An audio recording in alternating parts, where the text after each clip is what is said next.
Yes. Shalom, puji Tuhan, hari ini kita bisa live. Dan hari ini kita akan belajar kitab Yohanes pasal yang ke-13. Sebenarnya sudah kita live kemarin ya, kitab Yohanes pasal yang ke-13. Tapi ternyata ada gangguan teknis yang tiba-tiba. Dan saya percaya itu bukan gangguan teknis biasa ya. Tapi saya percaya, saya yakin ya, menurut saya ada serangan dari penguasa udara, ada serangan mungkin dari who knows ya, saya nggak bisa sebutkan di sini. Tapi sesuatu yang supranatural yang saya percaya. Kenapa saya berkeyakinan seperti itu? Jadi kemarin saya sharing tentang Yohanes 13 di belajar Alkitab Yohanes 13 ini di live TikTok malam kemarin. Malam kemarin saya sharing.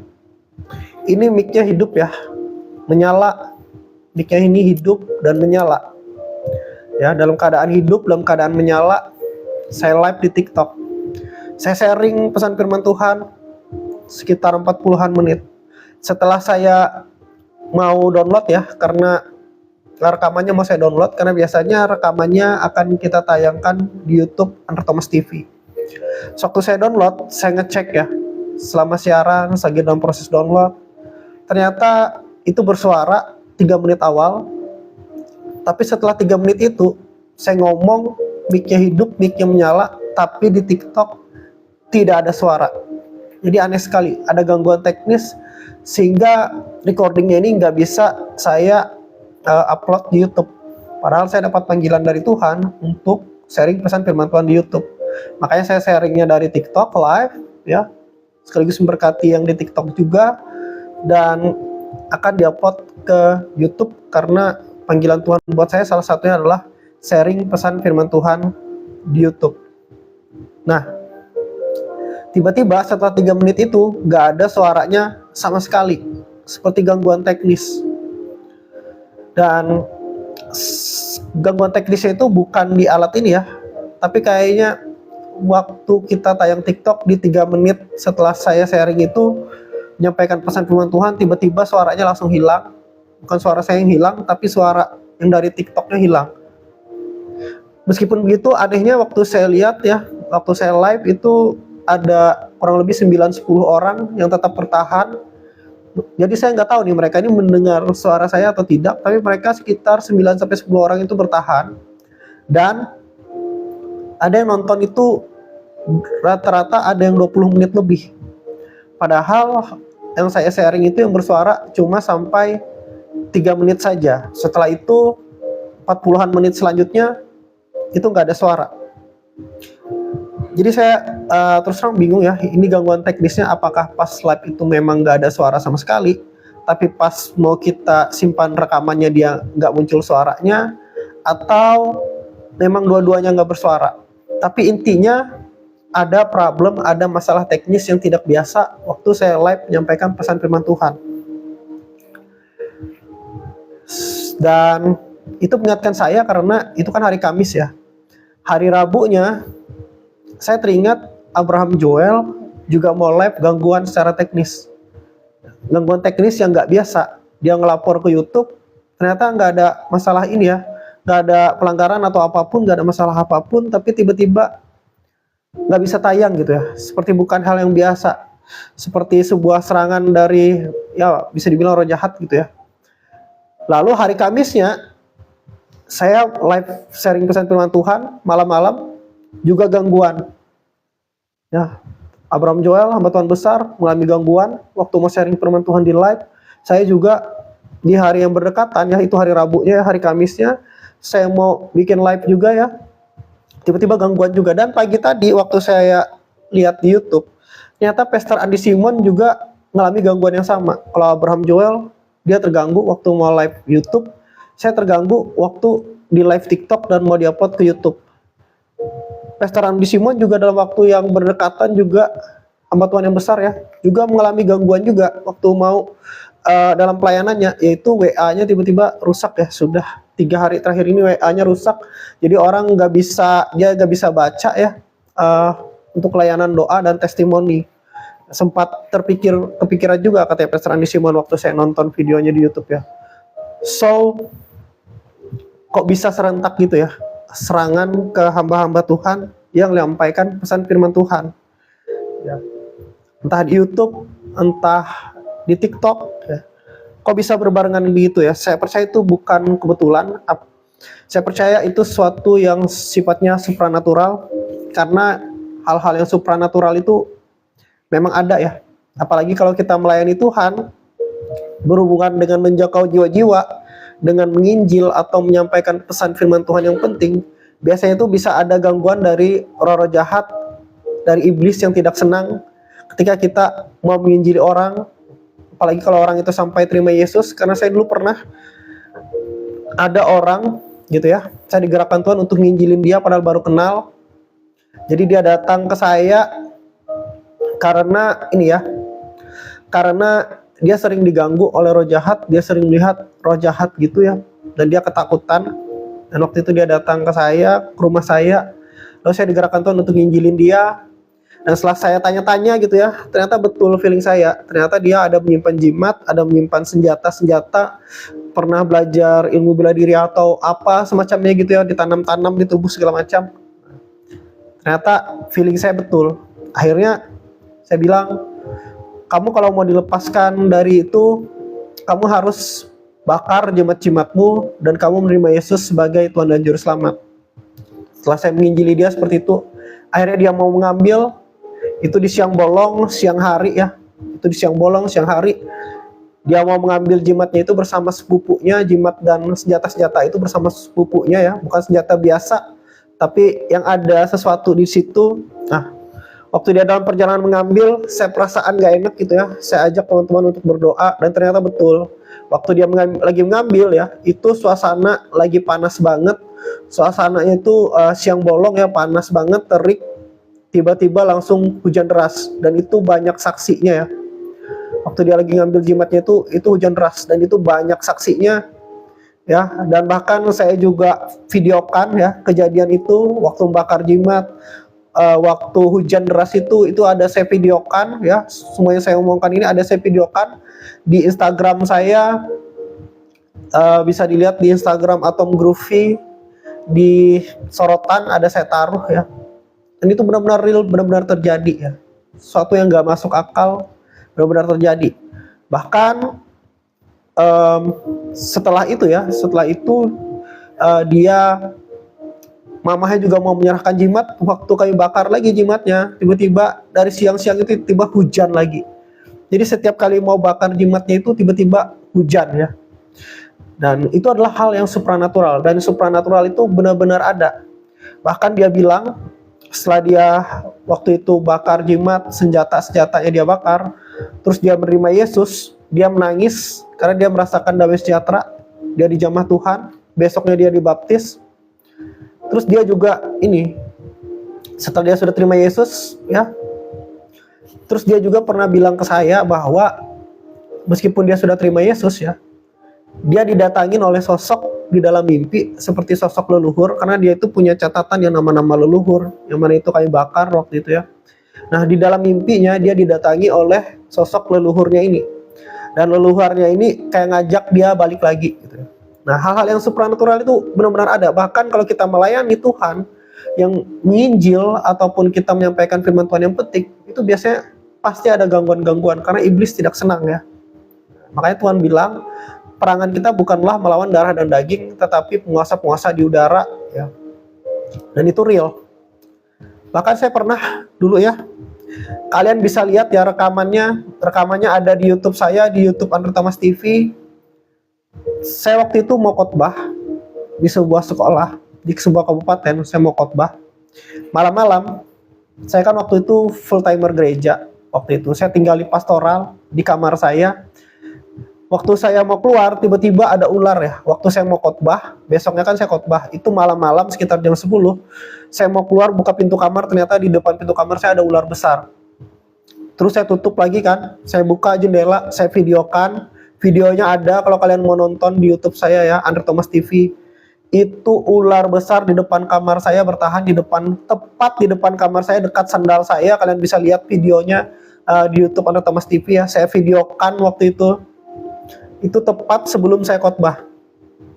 Terus saya telepon keluarga, orang tua, saya telepon jemaat gitu ya. Mungkin ada yang bisa bantu yang ngusir ular itu dari depan kamar. Waktu saya lagi telepon keluarga, video call, keluarga saya juga melihat gitu ya. Orang tua saya juga melihat ada ular di depan kamar. Terus saya ngobrol-ngobrol, saya cek lagi ularnya sudah hilang. Dan besoknya itu saya percaya intimidasi dari iblis ya. Bahkan ada orang yang dulu ex gereja setan gitu ya, tiba-tiba pokoknya banyak hal-hal yang gak biasa, tiba-tiba ada kayak sesuatu di belakangnya, dia lihat oh ternyata ada kelabang tiba-tiba. Nah kalau saya ya, di depan kamar saya itu ada ular. Dan ternyata betul ya, waktu besoknya saya khotbah, saya sharing firman Tuhan, saya merasa ada orang yang susah mengampuni. Waktu saya mendoakan gak ada yang angkat tangan, ternyata ada orang yang benar-benar tiba-tiba gurunya kasih kode gitu ya, nunjuk-nunjuk. Ternyata ada perempuan nangis terus gak berhenti-berhenti gitu ya. Itu setelah ular itu kan ya, malamnya besoknya saya khotbah, saya melayani di sebuah sekolah. Dia nangis terus gak berhenti-berhenti. Terus akhirnya saya doakan dia dijamah Tuhan. Dia dan adiknya ternyata ya, yang dijamah Tuhan nangis-nangis. Mereka sakit hati, kepahitan dan papa mereka. Mereka bukan dari Kristen awalnya. Dan di situ mereka dijamah Tuhan, dilawat Tuhan, mereka berdua ini, mereka ada kirim WA ke saya, mengucapkan terima kasih, sudah bisa mengampuni, merasa plong, damai sejahtera, ya. Tapi untuk semua itu ya, iblis gak senang. Jadi sebelum saya khotbah, sebelum saya mendoakan orang, saya sudah dapat serangan dulu, yaitu ada ular di depan kamar saya. Bayangin aja tiba-tiba ada ular gitu ya, di depan kamar kamu. Aneh gak? Tapi hal-hal supranatural itu benar-benar ada. Dan itu juga yang terjadi kemarin waktu live belajar Alkitab Yohanes 13 ya. Saya menyampaikan firman Tuhan 3 menit, baru 3 menit tiba-tiba suaranya langsung hilang. 11 Abraham Joel sebelumnya juga gangguan YouTube-nya. Terus pagi tadi kalau kalian nonton YouTube Andi Simon ya, WA-nya juga gangguan, gak bisa baca untuk yang pelayanan doa maupun testimoni. So, akhir-akhir ini banyak hamba Tuhan yang melayani online atau apa dapat serangan-serangan ya. Terutama habis Halloween. Halloween kan 31 Oktober. Dan saya banyak dengar juga kata orang-orang ya, kesaksian-kesaksian yang ex gereja setan. Mereka memang di momen-momen itu, bahkan orang-orang gereja setan itu bisa menyerang-nyerang hamba Tuhan juga gitu ya. Nah, termasuk kayaknya yang diserang-serang akhir ini pelayanan-pelayanan yang di media sosial seperti di YouTube, TikTok, dan bahkan WA. Pastor Andi Simon pun terserang juga ya. Pas dia cek dengan Telkomsel katanya nggak terjadi apa-apa sih, tapi kok bisa error gitu. Abraham Joel juga cek ke YouTube, nggak terjadi apa-apa, tapi bisa error. Bahkan saya juga kemarin tiba-tiba mic-nya hidup menyala, tapi suaranya nggak muncul di TikTok. Saya berharap hari ini ketika kita sharing firman Tuhan Yohanes 13 hari ini ya, saya berharap tidak ada gangguan lagi seperti kemarin. Dan kalaupun misalnya ada gangguan, terpaksa alternatif terakhir saya bikin video ini aja. Saya bikin video rekam sendiri, gak usah dari live, tapi saya rekam sendiri, lalu saya upload ke YouTube. Tapi sengaja saya bikin live supaya yang di TikTok juga terberkati juga ya. Karena yang nonton di YouTube masih belum banyak ya.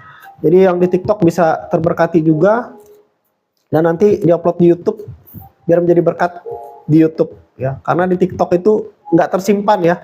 Tapi kalau di YouTube itu 1 tahun, 10 tahun lagi orang masih bisa nonton pesan firman Tuhan tersebut. Nah, jadi kita belajar Alkitab bareng, pasal demi pasal ya, setiap hari. Dan kita lagi fokus untuk saat ini belajar kitab Yohanes. Kemarin kita sudah belajar Yohanes pasal 1 sampai pasal 12. Jadi satu pasal ya. Nah, dan sekarang kita sudah masuk ke pasal 13. Untuk hari ini kita khusus ke pasal 13 saja. Dan saya juga mungkin gak akan lama ya. Kayak kemarin itu cukup lama, 40-an menit. Cukup lama ya, saya sharing. Karena saya nggak tahu ya, tiba-tiba ada gangguan.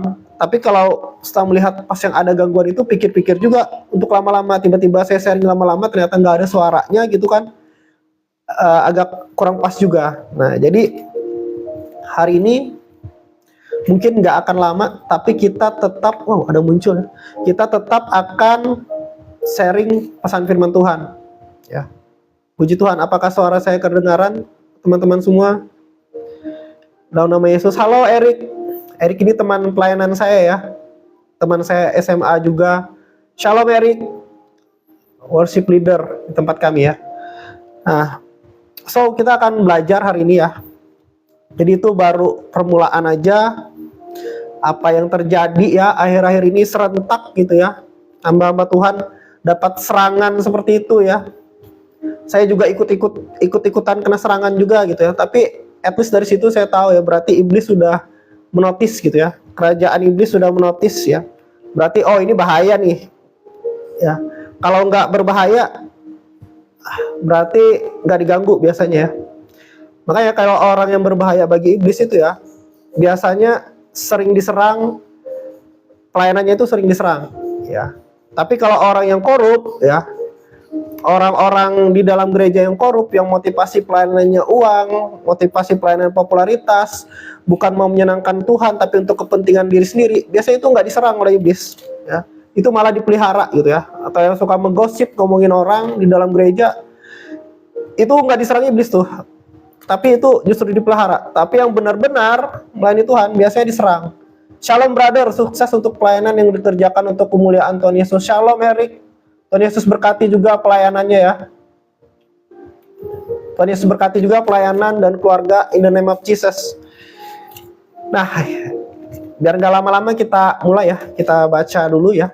Dan kita mungkin dapat sesuatu dari Tuhan untuk di-sharingkan ketika kita tengah-tengah lagi baca gitu ya. Jadi kita belajar sama-sama. Sementara itu sebelum hari raya Paskah mulai, Yesus telah tahu bahwa saatnya sudah tiba untuk beralih dari dunia ini kepada Bapa. Sama seperti ia senantiasa mengasihi murid-muridnya, demikianlah sekarang ia mengasihi mereka sampai kepada kesudahannya. Mereka sedang makan bersama dan iblis telah membisikkan rencana dalam hati Yudas Iskariot, anak Simon, untuk mengkhianati dia. So, di sini ada sesuatu hal yang menarik ya.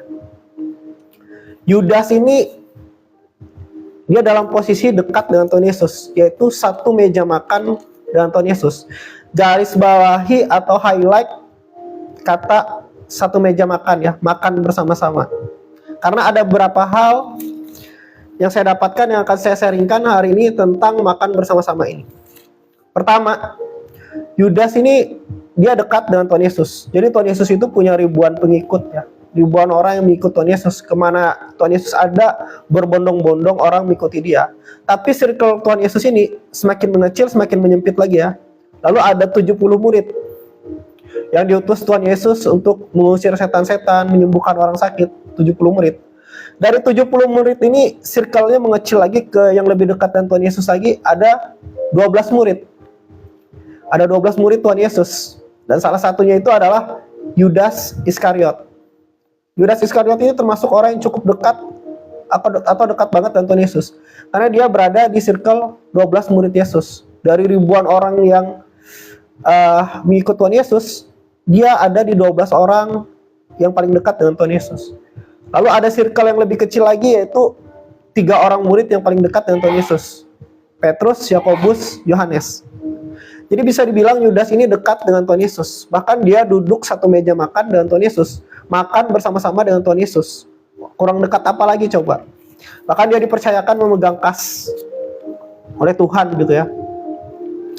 So, apa yang kita dapatkan di sini? Ternyata di ayat ini dikatakan, meskipun Yudas ini dia dekat dengan Tuhan Yesus, tapi iblis bisa berbisik di hati Yudas. Kita baca lagi ya ayatnya ya. Mereka sedang makan bersama dan iblis telah membisikkan rencana dalam hati Yudas Iskariot, Simon Petrus. Dan kalau kita baca di Alkitab, di ayat yang lain, Petrus yang dekat dengan Tuhan Yesus pun bisa terpengaruh juga atau terinfluence juga oleh iblis. Pernah Tuhan Yesus tegur Petrus, dia bilang, "Enyahlah engkau iblis, kamu memikirkan apa yang dipikirkan manusia, bukan apa yang dipikirkan Tuhan." So, walaupun kamu duduk semeja dengan Tuhan Yesus, dekat dengan Tuhan, iblis pun bisa membisikkan sesuatu di dalam hatimu. Mungkin dia tidak bisa merasuki, tapi dia bisa influence, mempengaruhi gitu ya. Makanya ada hamba Tuhan gitu ya, bisa jatuh mungkin ke perzinahan, bisa jatuh ke dosa masalah uang, ya. Bisa jadi karena iblis membisikkan atau menginfluence. Meskipun dia nggak bisa merasuki ya, tapi dia menginfluence gitu ya, mempengaruhi. Nah, lalu yang kita dapat lagi dari kata makan bersama ini, di sini dikatakan Yudas Iskariot akan mengkhianati Tuhan Yesus. Artinya apa? Pengkhianat itu bisa saja adalah orang yang makan satu meja makan dengan kamu. Dalam artian, pengkhianat itu bisa saja orang yang dekat dengan kamu. Jangan berpikir orang yang memusuhi kita itu misalnya orang yang nggak kenal dengan kita atau lawan kita, musuh kita yang terang-terangan. Kadang-kadang, nggak selalu ya, pengkhianat itu bisa jadi orang yang dekat dengan kita. Hati-hatinya seperti itu ya. Nah, kita lanjut lagi ya. Yesus tahu bahwa Bapaknya telah menyerahkan segala sesuatu kepadanya dan bahwa ia datang dari Tuhan dan kembali kepada Tuhan. Lalu bangunlah Yesus dan menanggalkan jubahnya. Ia mengambil selai kain lenan dan mengaitkannya pada pinggangnya. Kemudian ia menuangkan air ke dalam sebuah basi dan mulai membasuh kaki murid-muridnya, lalu menyekaknya dengan kain yang terikat pada pinggangnya itu. Lalu sampailah ia kepada Simon Petrus. Kata Petrus kepadanya, "Tuhan, Engkau hendak membasuh kakiku?" Jawab Yesus kepadanya, "Apa yang kuperbuat engkau tidak tahu sekarang, tetapi engkau akan mengertinya kelak." Kata Petrus kepadanya, "Engkau tidak akan membasuh kakiku sampai selama-lamanya." Jawab Yesus, "Jikalau aku tidak membasuh engkau, engkau tidak mendapat bagian dalam aku." Lucu juga ya Petrus ya. Terus kata Petrus lagi kepada Tuhan Yesus, "Tuhan, jangan hanya kakiku saja, tetapi juga tangan dan kepalaku." Kata Yesus kepadanya, "Barang siapa telah mandi, ia tidak usah membasuh diri lagi selain membasuh kakinya, karena ia sudah bersih seluruhnya. Juga kamu sudah bersih, hanya tidak semua." Di sini Tuhan Yesus lagi mengefek satu orang, yaitu Yudas Iskariot. Ya. Tuhan Yesus bilang di antara 12 murid, kalian sudah bersih, tapi nggak semuanya. Ada satu yang nggak bersih di situ, yaitu Yudas Iskariot. Terima kasih yang sudah bergabung. Nah, sebab ia tahu siapa yang akan menyerahkan dia. Nah, betul kan? Ayat 11 dikatakan, sebab ia tahu siapa yang akan menyerahkan dia. Karena itu ia berkata, tidak semua kamu bersih. Di sini Tuhan Yesus sedang ngomongin Yudas Iskariot. Orang yang satu meja makan, sedang makan bersama dengan dia. Tuhan Yesus tahu ya, dia akan mengkhianati. Jadi kadang-kadang pengkhianatan itu bisa jadi adalah orang yang satu meja makan dengan kita. Orang yang kelihatannya baik, orang yang kelihatannya mendukung kita, berada di pihak kita, bisa saja jadi pengkhianat. Meskipun gak selalu ya, tapi ada. Sesudah ia membasuh. Nah, tapi saya mau jelaskan ciri-ciri spirit yang di dalam Yudas Iskariot ini ya. Sebelum lanjut, saya mau kasih ciri ya. Kasih ciri-ciri tentang Yudas Iskariot ini, spiritnya. Yudas Iskariot ini, pertama dia itu cinta uang ya. Dia cinta uang.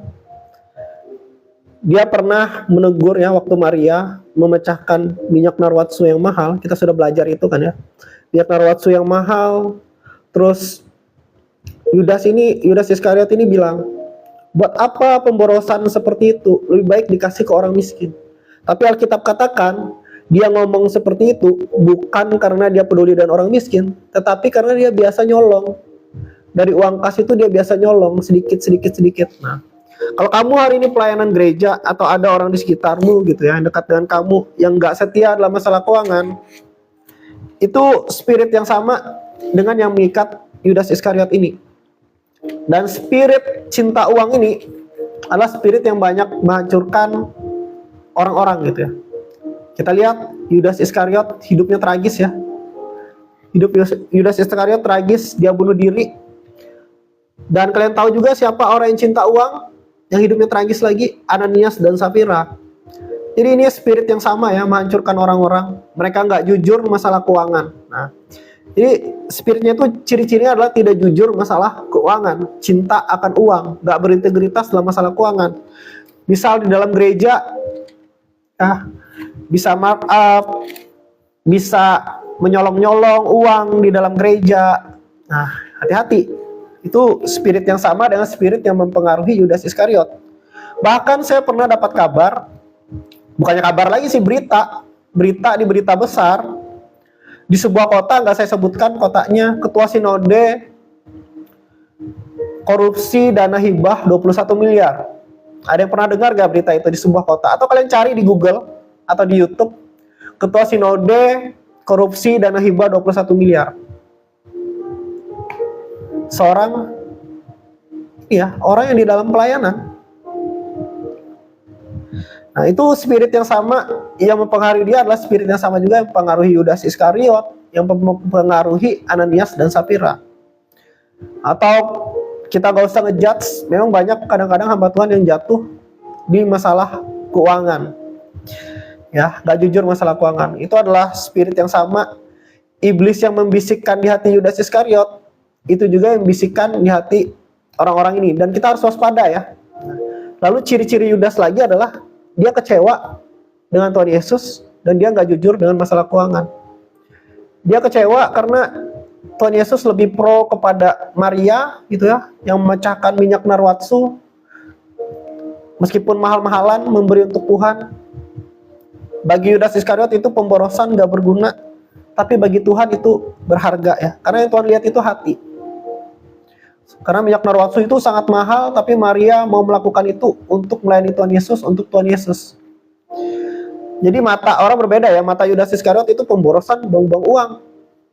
Di mata Tuhan Yesus itu penghargaan buat dia. Nah, kita lanjut lagi ya.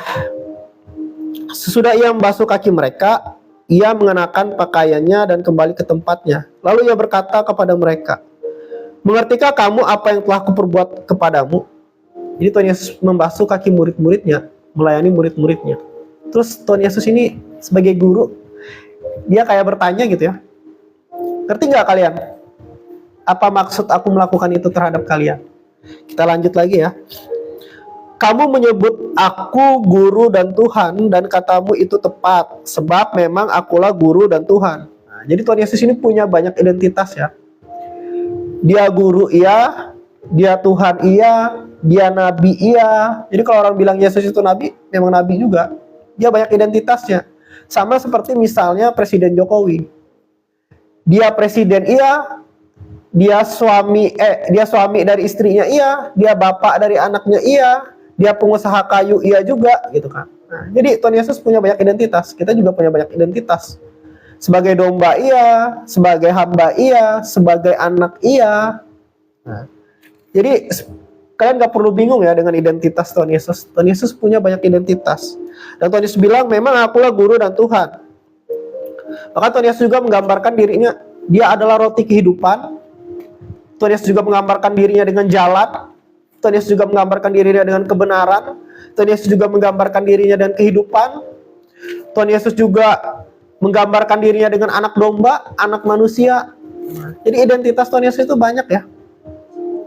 Pintu, ya, akulah pintu, kata Tuhan Yesus. Lain sisi dia juga bilang, akulah roti kehidupan. Nah, jadi identitas Tuhan Yesus itu ada banyak ya, jangan bingung. Kita juga punya banyak identitas.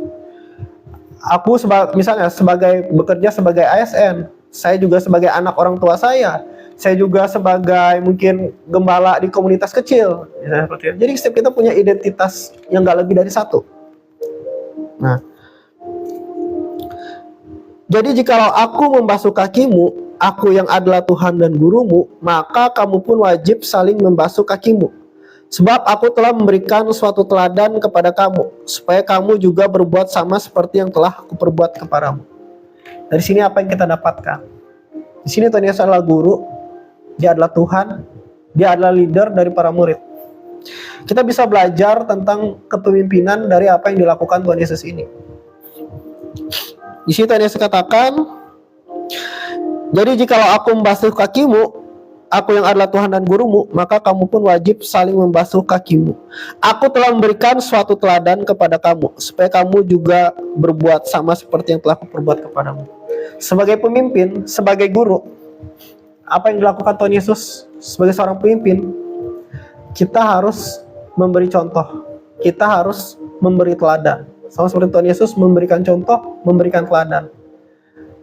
Dan juga pemimpin itu dia sudah melakukan terlebih dahulu. Jadi kalau dia kasih tahu sesuatu, dia sudah lakukan terlebih dahulu.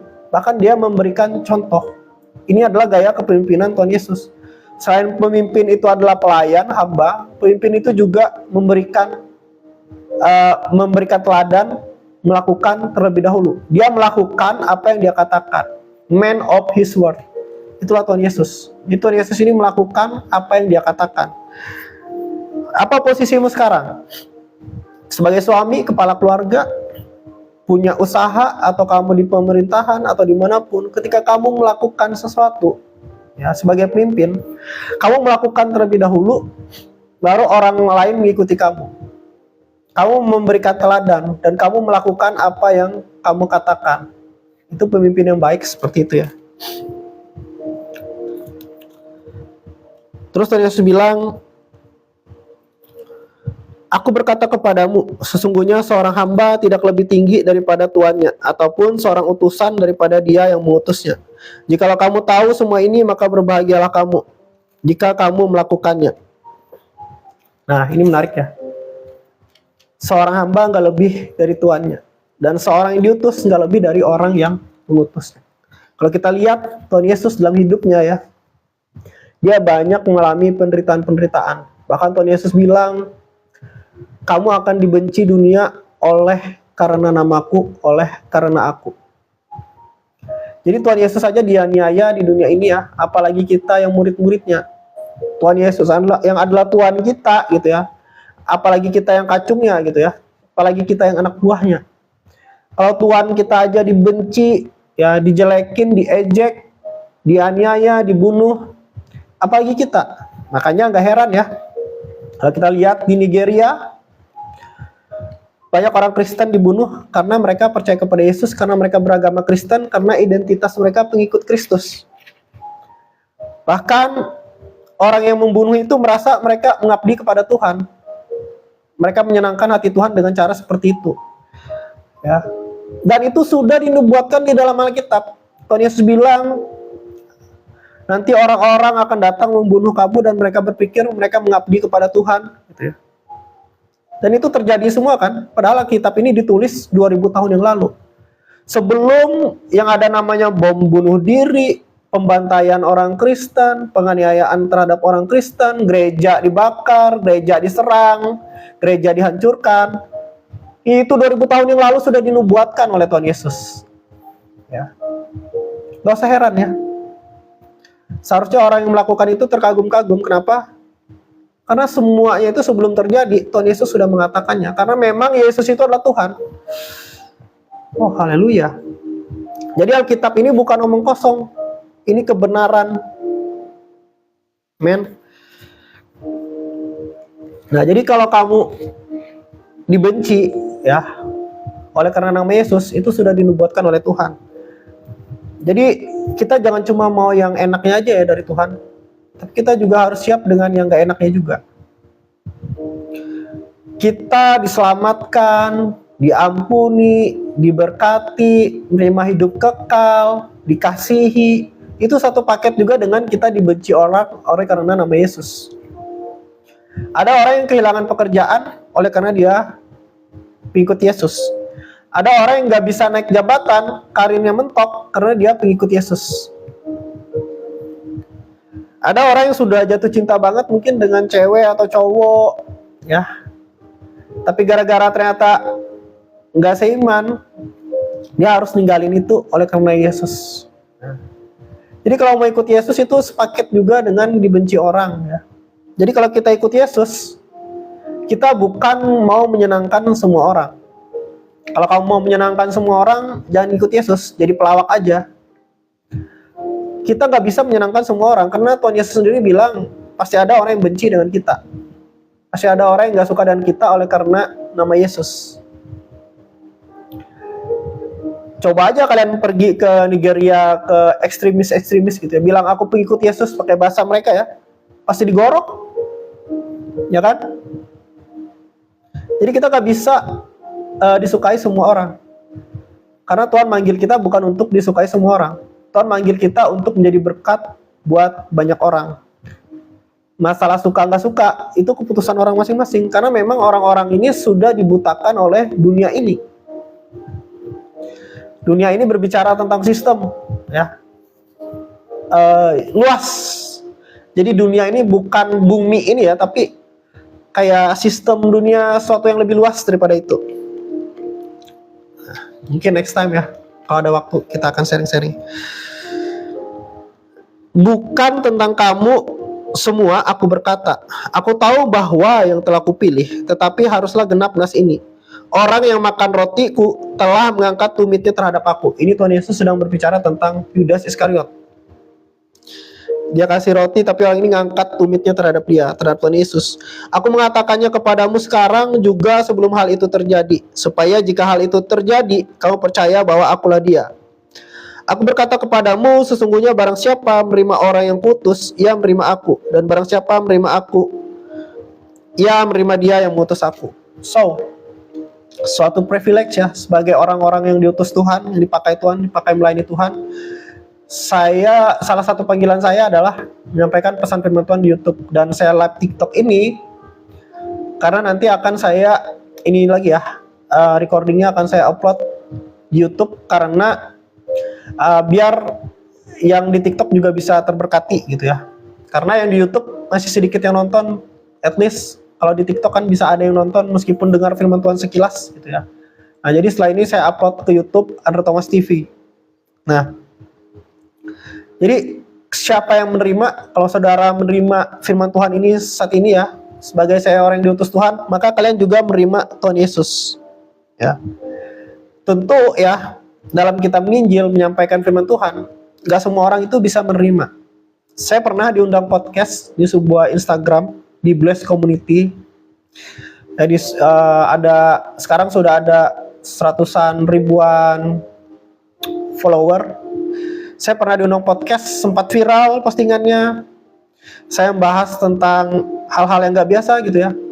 Dan ketika saya sharing firman Tuhan, banyak yang terberkati gitu ya, ribuan yang menyukai, bahkan ya ratusan yang komentar terberkati. Tapi di antara itu ada aja ya beberapa orang gitu ya, yang dikatakan seperti di Alkitab dikatakan pengejek-pengejek ya, entah orang yang satu server dengan kita, paham kan ya maksud saya, satu server, ataupun yang beda server. Ada yang bilang bodoh, sesat ya. Kita nggak semuanya diterima oleh orang-orang ya, tapi kalau ada orang-orang yang menerima, itu puji Tuhan, berarti dia menerima Yesus juga ya. Berarti dia menerima Yesus juga. Nah, dan saya men-sharing firman Tuhan seperti ini ya, mau ada yang nonton, mau nggak ada yang nonton, saya akan tetap sharing karena saya melakukannya untuk Tuhan. Nah, masalah diterima atau nggak diterima itu urusan belakangan ya, bukan suatu hal yang penting. Kalau diterima puji Tuhan, kalau nggak diterima ya udah, kebaskan aja gitu ya. Yang penting kamu sudah menyampaikan. Dan ya, lanjut lagi ya.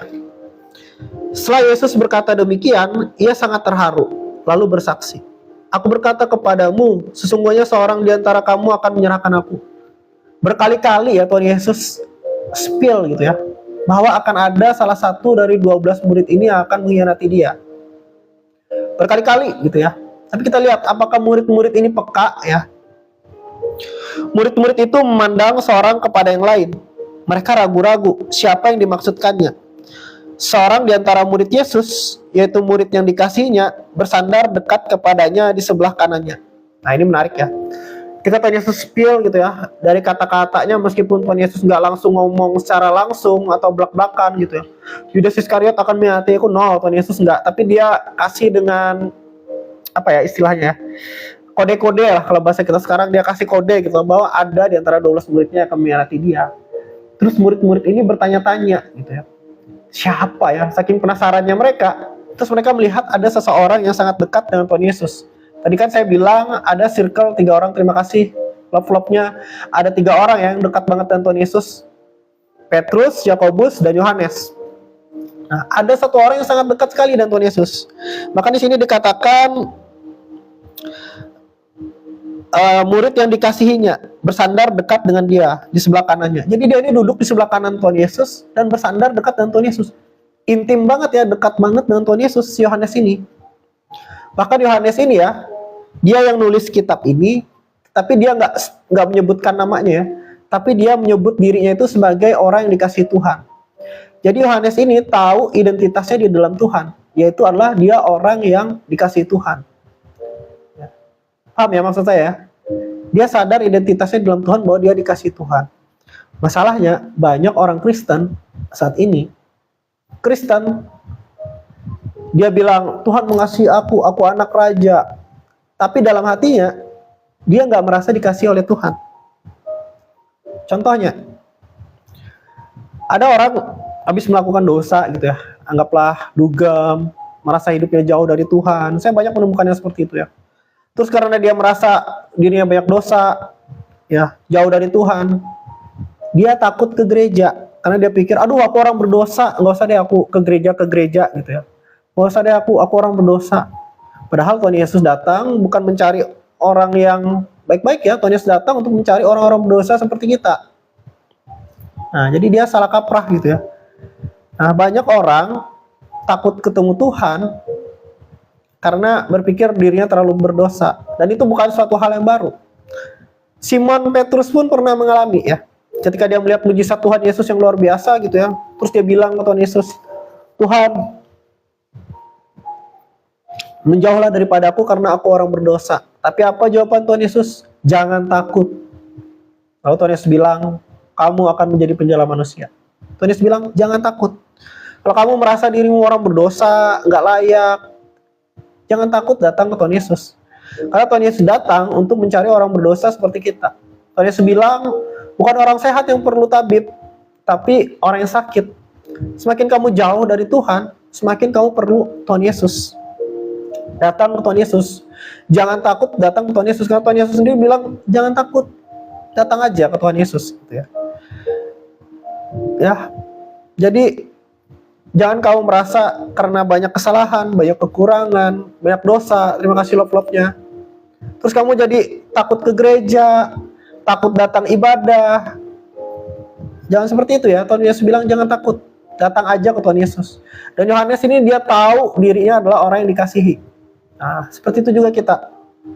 Dan yang namanya orang yang dikasihinya ini, itu bukan cuma Yohanes, tapi juga kita juga orang yang dikasihi oleh Tuhan Yesus.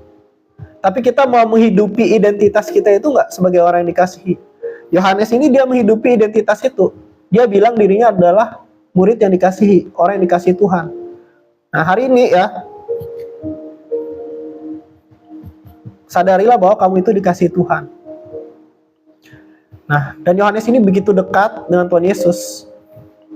Di antara murid-murid Tuhan Yesus, waktu Tuhan Yesus ditangkap, semua orang lari ya, ketakutan. Terima kasih love-love-nya. Semua orang lari ketakutan. Murid-murid lari ketakutan. Ada 2 murid aja gitu ya, yang masih dekat-dekat dengan Tuhan Yesus setelah Tuhan Yesus itu ditangkap. Petrus ya, meskipun dia mendekati Tuhan Yesus itu diam-diam. Dia ngikutin Tuhan Yesus itu diam-diam. Meskipun akhirnya dia mau menyelamatkan nyawanya dengan dia menyangkal Yesus 3 kali ya. Selain Petrus, Yohanes adalah orang yang dekat dengan Tuhan Yesus. Waktu Tuhan Yesus sedang memikul salib gitu ya, sedang dianiaya memikul salib, Yohanes ada di situ bersama dengan ibu Yesus Maria, di mana orang-orang banyak meninggalkan Tuhan Yesus, tapi Yohanes ada di situ. Dan Tuhan Yesus menitipkan Maria, ibunya, kepada Yohanes. Dia bilang, Yohanes, inilah ibumu, Maria, inilah anakmu, dia bilang kan. Tuhan Yesus menitipkan seorang yang paling berharga dalam hidupnya, yaitu Maria, ibunya, kepada Yohanes ini. Begitu dekatnya dia dengan Tuhan Yesus. Bahkan di antara 12 rasul, tradisi gereja, sejarah gereja mencatat mereka semuanya martir gitu ya. Cuma Yohanes saja yang mati karena usia, bukan karena dibunuh ya. Karena berulang kali dia dicoba dibunuh tapi nggak bisa gitu ya, oleh ada mujizat Tuhan. Akhirnya dia diasingkan ke Pulau Patmos. Dan di Pulau Patmos, Yohanes ini adalah orang yang sama juga yang dapat kepercayaan dari Tuhan, anugerah dari Tuhan, untuk melihat atau mendapat revelation tentang akhir zaman. Makanya kita dapat kitab Wahyu, kitab Revelation. Jadi Yohanes ini orang yang sangat dekat dengan Tuhan Yesus. Makanya kalau di kitabnya ini ya, Itu banyak hal-hal yang detail. Kalau kita baca Matius, Markus biasanya kan satu perikop kecil-kecil dikit-dikit ya. Tapi kalau Yohanes ini kayak lebih dalam ya. Kalau menurut saya pribadi ya lebih dalam. Kenapa? Karena dia punya kedekatan dengan Yesus. Yohanes ini. Nah, sadarilah identitasmu di dalam Tuhan. Jadi murid-murid ini bertanya ya, karena mereka tahu Yohanes ini dekat dengan Tuhan Yesus, akan bersandar dengan Tuhan Yesus gitu ya.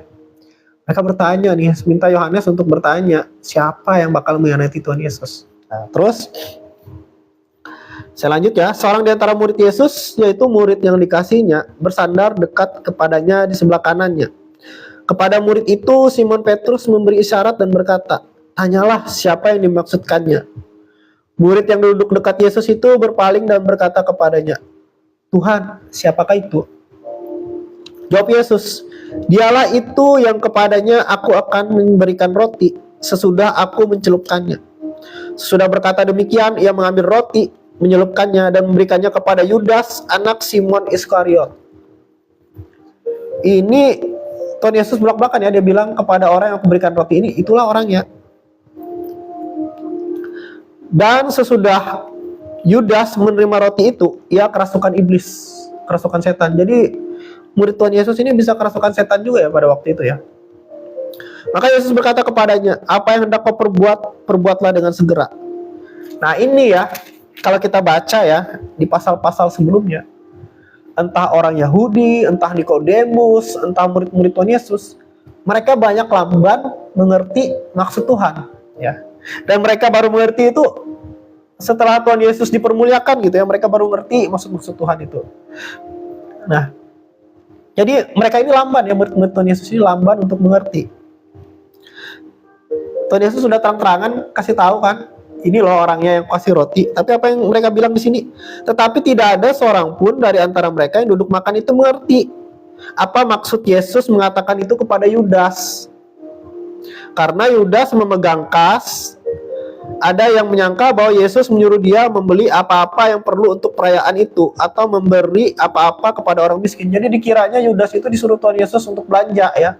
Padahal Tuhan Yesus menunjukkan bahwa Yudas itulah yang akan mengkhianati dia. Tapi mereka, oh Yudas sudah kesurupan gitu ya, Yudas ya. Sudah kesurupan, sudah Tuhan Yesus kasih roti, dia kesurupan ya, kurang tanda apa lagi ya untuk menunjukkan bahwa pengkhianat itu Yudas. Tapi mereka belum ngerti juga. Terus Tuhan Yesus bilang, pergi lakukan apa yang hendak kamu lakukan. Yudas pergi. Mereka kira Yudas disuruh Tuhan untuk belanja ya, atau kasih sesuatu ke orang miskin. Ini lamban sekali ya murid-murid waktu itu untuk memahami mereka pada waktu itu ya. Yudas menerima roti itu lalu segera pergi. Pada waktu itu hari sudah malam. Jadi di sini kita mendapatkan sesuatu ya. Ada tadi saya dapatkan sesuatu ya. Tiba-tiba saya lupa ya, tadi ada sempat sekilas. Nah, ini dia, saya baru ingat. Ini, seringkali pengkhianat itu orang yang gak kita sangka-sangka. Seperti murid-murid Tuhan Yesus, mereka gak pernah mengira bahwa Yudas Iskariot ini akan mengkhianati Tuhan Yesus. Kadangkala pengkhianat itu gak disangka-sangka. Makanya orang-orang kalau dikhianati itu biasanya kaget ya. Kenapa? Nggak nyangka ya. Orang yang satu meja makan, orang yang dipercaya megang kas, ternyata dia yang menjadi pengkhianat. Seakan-akan orang yang bisa dipercaya, ternyata dia pengkhianat itu ya. Ternyata dia impostor itu. Nah, seringkali seperti itu ya. Pengkhianat itu seringkali orang yang tidak kita kira, yang tidak kita sangka-sangka. Tapi Tuhan tahu. Makanya di sini kita perlu belajar kepekaannya. Jangan kita lamban seperti murid-murid pada waktu itu. Kalau kita melihat kekurangan murid-murid Tuhan Yesus pada waktu itu bukan untuk kita teladani ya, tapi untuk kita belajar dari situ. Supaya kita sebagai anak Tuhan, sebagai murid Tuhan, kita jangan lamban. Tapi kita perlu punya kepekaan yang daripada Tuhan. Halo, Bro Roland. Ya. Nah, ikut Tuhan, kita harus punya kepekaan. Nah, terus sesudah Yudas pergi, berkatalah Yesus, Sekarang anak manusia dipermuliakan dan Tuhan dipermuliakan di dalam dia. Tuhan Yesus tahu waktunya sudah sangat dekat sekali ya. Tuhan Yesus tahu waktunya sudah sangat dekat sekali. Jikalau Tuhan dipermuliakan dalam dia, Tuhan akan mempermuliakan dia juga di dalamnya, dalam dirinya, dan akan mempermuliakan dia dengan segera. Hai anak-anakku, hanya seketika saja lagi aku ada bersama kamu. Kamu akan mencari aku, dan seperti yang telah aku katakan kepada orang Yahudi, ke tempat aku pergi tidak mungkin kamu datang, demikian pula aku mengatakannya sekarang juga kepadamu. Ini di pasal sebelum-sebelumnya ya, kalau kalian mengikuti ya, kita ada bahas di pasal-pasal sebelum-sebelumnya, kita bahas satu pasal. Tuhan Yesus pernah ngomong seperti itu ke orang-orang Yahudi waktu itu, kitab Yohanes ini juga, tapi nggak ada yang ngerti ya, lambat memahami. Mereka pikir Tuhan Yesus itu mau keluar negeri ya, ke daerah Yunani, makanya mereka bilang, kamu akan mencari aku, tetapi tidak akan menemukan aku lagi gitu ya. Mereka berpikir seperti itu ya, karena mereka belum mengerti. Gak mengerti waktu itu, murid-murid juga gak ngerti waktu itu ya. Nah, aku memberikan perintah baru kepada kamu, yaitu supaya kamu saling mengasihi. Sama seperti aku telah mengasihi kamu, demikian pula kamu harus saling mengasihi. Dengan demikian semua orang akan tahu bahwa kamu adalah murid-muridku, yaitu jikalau kamu saling mengasihi. Tanda bahwa kita adalah murid Yesus adalah ketika kita saling mengasihi. Adalah kasih. Makanya kita orang Kristen dikenal dengan cinta kasih. Bahkan orang-orang luar pun mengenal Kristen sebagai agama cinta kasih. Gereja dibakar, gereja dibom, nggak ada kan balas membakar, balas ngebom, nggak ada kan? Sejauh ini kita lihat seperti itu kan. Keluarga dibunuh, dianiaya, dan meskipun Kristen dan Katolik itu mayoritas di bumi saat ini ya, mayoritas, tapi yang paling banyak dianiaya, yang paling banyak dihancurkan tempat ibadah atau segala macam itu Kristen dan Katolik. Ya, di Cina, di Nigeria, di Syria, nggak usah jauh-jauh di Indonesia gitu ya, lagi ibadah sudah susah izinnya, begitu ada izin dibubarin gitu ya, dipecahin kaca segala macam. Kristen agama yang paling banyak dianiaya ya. Memang sudah dinubuatkan sih di Alkitab. Nah, tapi Tuhan mengajarkan kita untuk mengasihi. Banyak orang, bukannya ini ya, kebanyakan orang itu suka pilih-pilih kalau dengar firman Tuhan. Betul nggak? Khotbah tentang berkat, tentang jawaban doa, tentang mujizat, itu pasti orang banyak suka untuk mendengarkan. Kunci untuk menerima berkat Tuhan, kunci doa dijawab Tuhan, kunci mujizat dalam hidupmu, itu pasti orang banyak suka dengar. Tapi coba kalau kita sharing firman Tuhan tentang kasih, mengampuni, jangan balas dendam, nggak membalas dendam, ya, karena pembalasan adalah hak Tuhan. Itu biasanya orang malas dengar, betul nggak? Orang kadang-kadang suka pilih-pilih firman Tuhan. Pengennya yang enak-enak aja, yang enak didengar di telinga, yang sesuai dengan kehendak kita. Seakan-akan bisa by request gitu ya firman Tuhan. Bahkan ada orang yang, ya itu, kalau giliran-giliran menderita bersama Yesus, segala macam itu malas didengar gitu ya. Tentang mengasihi malas didengar. Padahal Tuhan Yesus bilang, kalau kamu benar-benar muridku, tandanya adalah kamu mengasihi. Kita sebagai warga negara Indonesia tandanya apa? KTP ya. Kartu tanda penduduk sebagai warga negara Indonesia. Itu tanda kita sebagai WNI, sebagai warga negara Indonesia, sebagai penduduk Indonesia. Nah, tanda kita sebagai murid Yesus adalah saling mengasihi. Tapi banyak orang Kristen susah mengampuni, susah mengasihi. Benar apa benar? Ya kan? Nah, kita nggak boleh pilih-pilih dengar firman Tuhan. Amin. Simon Petrus berkata kepada Yesus, Tuhan, kemanakah engkau pergi? Mungkin dikiranya mau ke luar negeri, mau kemana gitu ya. Apakah ke daerah mana gitu. Jawab Yesus, ke tempat aku pergi, engkau tidak dapat mengikuti aku sekarang, tetapi kelak engkau akan mengikuti aku. Kata Petrus kepadanya, Tuhan, mengapakah aku tidak dapat mengikuti engkau sekarang? Aku akan memberikan nyawaku bagimu. Cias. Waduh. Ini beberapa jam atau beberapa lama sebelum Petrus menyangkal Tuhan Yesus 3 kali ya. Dia ngomong, aku akan berikan nyawaku kepadamu Tuhan. Bagus sekali ya kata-kata Petrus ini ya. Jawab Yesus, nyawamu akan kau berikan kepadaku.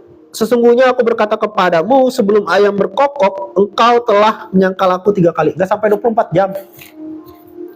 Gak sampai 24 jam, omongan Petrus itu terpatahkan ya, memberikan nyawa. Tapi ternyata dia menyangkal Yesus 3 kali demi menyelamatkan nyawanya.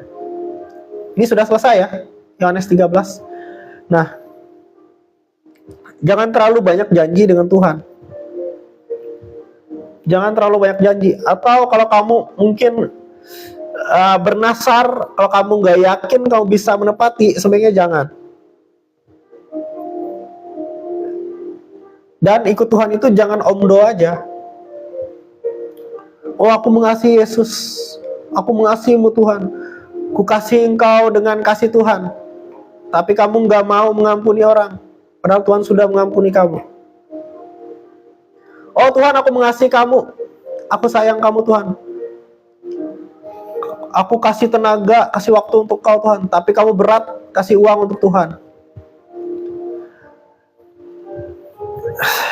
Kasih uang bukan berarti yang ini ya, bisa untuk banyak hal. Misalnya untuk hamba-hamba Tuhan yang melayani di pedalaman gitu ya, atau membantu.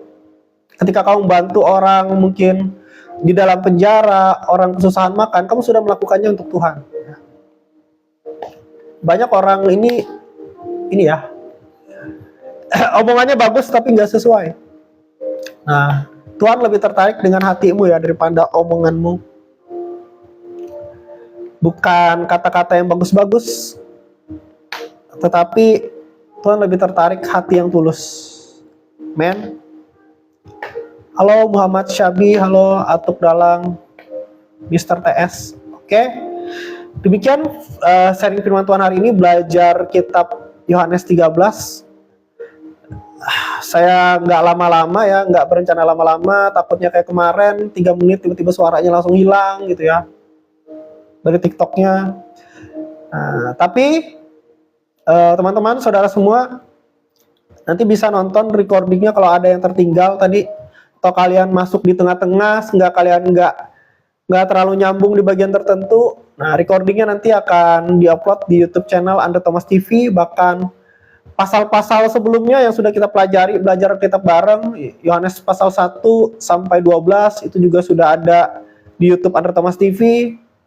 Seharusnya hari ini sudah tayang Yohanes 13, tapi gara-gara kemarin ada gangguan, nggak bisa tayang. Dan kalau misalnya nanti ini pas saya download recordingnya ini bisa, suaranya bisa bagus, tidak ada gangguan, maka mungkin akan diupload di YouTube channel Andre Thomas TV. Tapi kalau misalnya amit-amit gitu ya, gangguan lagi kayak kemarin, maka saya terpaksa harus rekam mandiri ya. Mungkin firman Tuhannya nggak sepanjang yang live, karena kalau memori HP saya ya agak berat ya, apalagi kalau sampai 40 menit, sejam gitu ya. Jadi ya makanya pakai live seperti ini. Nah, juga kitab Yohanes ini kan ada sampai 21 pasal. Kita sudah sampai pasal yang ke-13. Kita sudah sampai pasal yang ke-13. Setelah kitab Yohanes ini, rencananya ya di hati saya bergerak untuk kita bahas kitab Rut. Tapi kitab Rut ini nggak satu pasal, karena kitab Rut ini cuma pendek gitu ya. Nanti kalau ada waktu cukup panjang, mungkin sejam lebih, kita akan bahas kitab Rut satu kitab. Setelah kitab Rut, nanti juga kitab Esther.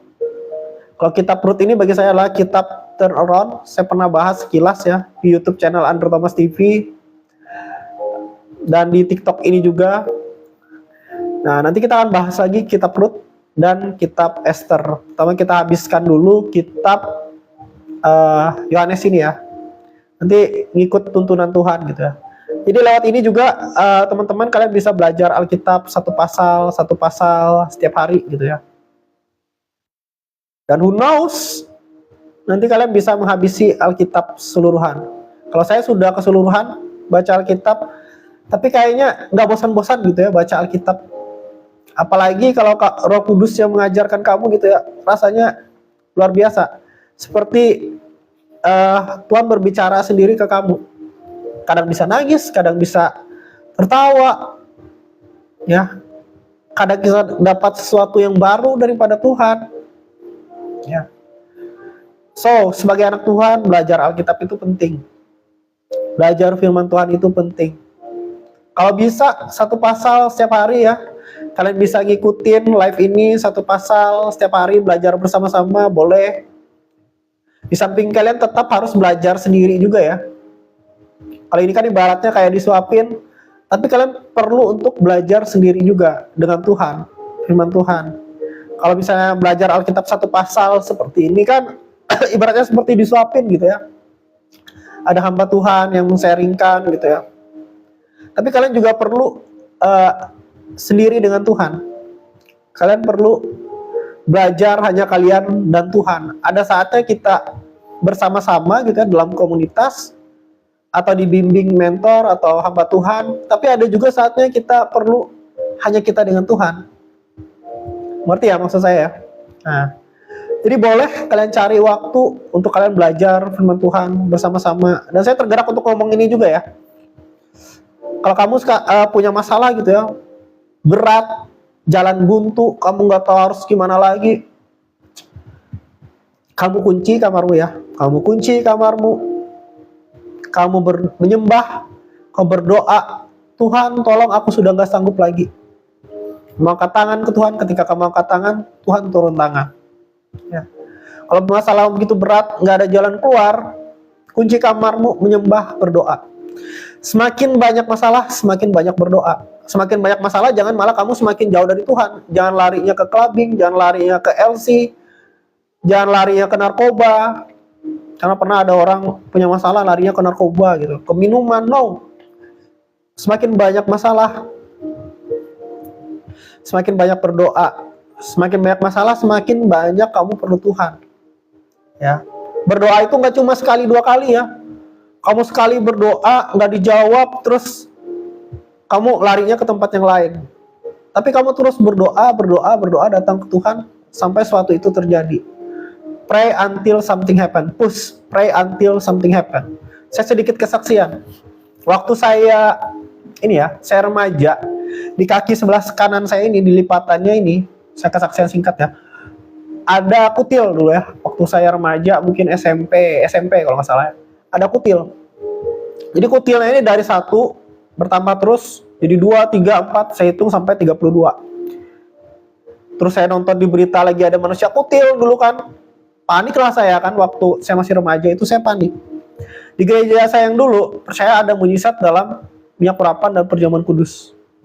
Memang di kitab Yakobus dikatakan kalau ada yang sakit, biarlah dia datang kepada elders, kepada penutua gitu ya. Diolesi dengan minyak dan didoakan dalam nama Yesus. Kalau dia sakit maka dia akan sembuh, dan kalau dia buat dosa, dosanya akan diampuni. Saya percaya ada kuasa di minyak urapan. Saya doa sendiri ya, bukan didoain pendeta. Saya doa kutil 32 ya. Dalam nama Tuhan Yesus sembuh. Kutilnya masih ada. Besoknya saya doa lagi, dalam nama Tuhan Yesus sembuh. Kutilnya masih ada. Saya nggak hitung sampai berapa hari ya, mungkin berbulan-bulan gitu ya. Hingga suatu saat, suatu ketika, saya berdoa, dalam nama Tuhan Yesus, kutil sembuh, masih ada. Ya. Besoknya, jadi kan hari itu ada 32 kan kutilnya. Besoknya, saya lagi berganti pakaian, saya mau pasang atau lepas celana, saya lupa ya, oleh sudah lama sekali kejadiannya. Saya lihat kemarin masih ada 32 kutil. Waktu saya berganti pakaian, saya lihat kutilnya hilang semua. Kaget nggak, saudara? Kalau kalian dalam posisi saya, kaget nggak? Kemarinnya masih ada 32 kutil, tiba-tiba semuanya hilang. Wah, saya kaget ya waktu itu. Kaget luar biasa. Itu mujizat Tuhan yang saya alami ya. Hal yang supranatural yang saya alami. Saya mengalami mujizat kesembuhan. Dulu saya cuma lihat orang di KKR atau saya baca di Alkitab Tuhan Yesus menyembuhkan orang sakit, tapi ini saya mengalami langsung. Saya berharap saudara juga mengalami juga ya, karena Tuhan itu bukan untuk dimengerti, tapi Tuhan itu untuk dialami. Karena kita nggak bisa mengerti Tuhan dengan pikiran kita, manusia yang terbatas, logika otak kita yang cuma segini nggak bisa memahami Tuhan. Kita punya umur 1000 tahun, 2000 tahun, 40.000 tahun, kita nggak akan pernah bisa memahami Tuhan. Tapi at least kita bisa mengalami Tuhan dalam kehidupan kita. Dan itu sudah cukup buat kita. Ladin cerita dong. Yes, itu kesaksian saya ya. Nah, terus ya itu. Jadi yang saya lakukan adalah, terima kasih love-love-nya, push, pray until something happen. Kalau kamu doamu belum dijawab, sekali 2 kali berdoa, jangan menyerah gitu dong. Terus berdoa sampai sesuatu terjadi. Berapa lama sih doamu sudah nggak terjawab? Abraham dan Sarah setelah dapat janji Tuhan ya, punya anak, itu nunggunya 25 tahun. Ya. Dan itu terjadi mujizat dalam hidup mereka. Ladin, kejadiannya bagaimana sudah saya saksikan tadi ya, nggak akan saya ulangi lagi. Tapi kalau mau nonton, pengen tahu banget, nonton recording live TikTok ini di YouTube Andre Thomas TV. Nanti bisa cari di YouTube Andre Thomas TV ya. Yohanes 13, belajar Alkitab bareng Yohanes 13. Mungkin tayangnya besok. Nah,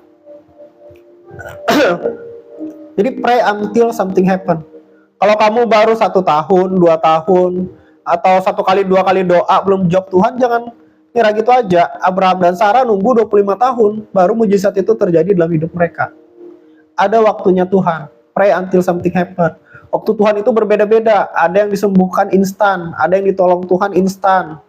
Di Alkitab banyak yang dapat mujizat seketika itu juga, tapi ada juga yang bertahap. Ada yang matanya mulai disembuhkan kan dari buta, mulai melihat kayak bayang-bayang, terus didoakan lagi, langsung bisa melihat secara total. Jadi semua ada timelinenya masing-masing ya. Ikuti aja timelinenya ya. Aladin, wah keren ya. Oke, demikian firman Tuhan hari ini. Nanti recordingnya bagi yang ketinggalan ya, bisa lihat atau saksikan di YouTube channel Andre Thomas TV. Di situ juga ada di description-nya, biasanya juga ada ini ya, ada media-media sosial saya, Instagram, Facebook, semuanya. Nah, bagi yang ingin didoakan bisa DM di TikTok segala macam ya. Dan ya, demikian firman Tuhan hari ini. Tuhan Yesus memberkati. See you.